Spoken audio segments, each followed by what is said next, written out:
morning, my dear brothers and sisters. We have seen the picture of people, mostly male, trying to reach or touch the Nazareno.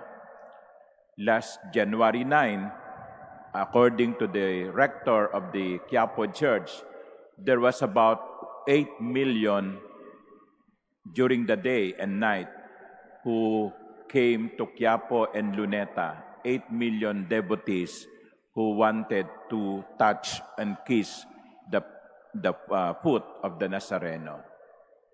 Yung dikit-dikit na mga tao, yung halos magkapalit-palit ng mukha, yung mga tao na ang pagnanais ay mahipo si Jesus.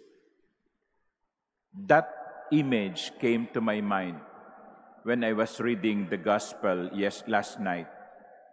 A large number of people followed Jesus from everywhere. Galilee, Judea, Idumea, Jordan, and so on and so forth. Jesus was immensely popular.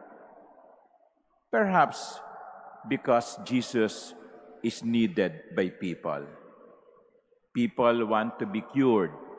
People want to be touched by God's grace.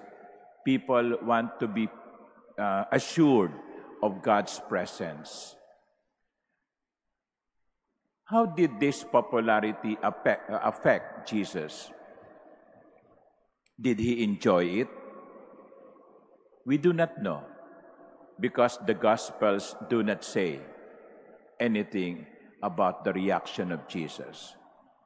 But you see, my dear sisters and brothers, his popularity did not prevent him from doing or making decisions that are unpopular. For example, in spite of his popularity, it did not prevent him from criticizing the scribes and Pharisees when necessary and calling them hypocrites.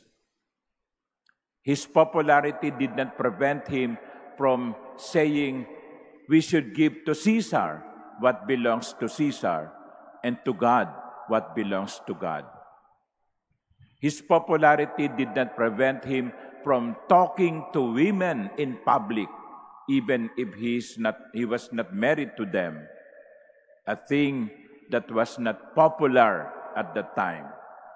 He reached out to lepers and touched the lepers, even if it was forbidden.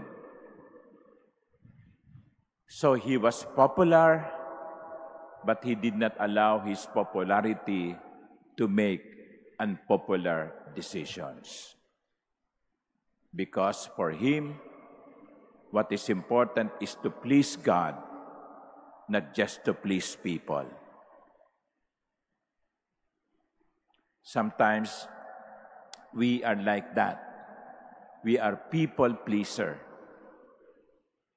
Dahil sa ayaw nating mawalan ng kaibigan, gagawin natin yung mali at kontra sa ating prinsipyo.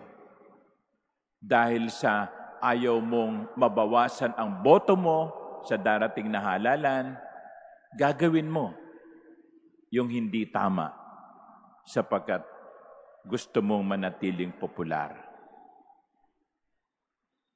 Ilan sa mga prinsipyo natin ang ating sinakripisyo. Ilan sa ating mga moral values ang ating sinakripisyo dahil ayaw nating maging hindi popular. I think I told you this story already, but it's worth repeating. Once, a bishop was invited to celebrate the Mass in a parish. He gave a very inspiring homily during the Mass. And after the Mass, people were coming to him and saying, Bishop, that was a very good homily. Tuwang-tuwa po kami. We were very pleased. And the bishop said, well, I hope God is pleased too.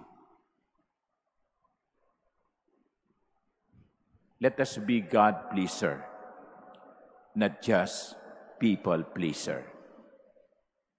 Because after all, what is more important is to please God and not people.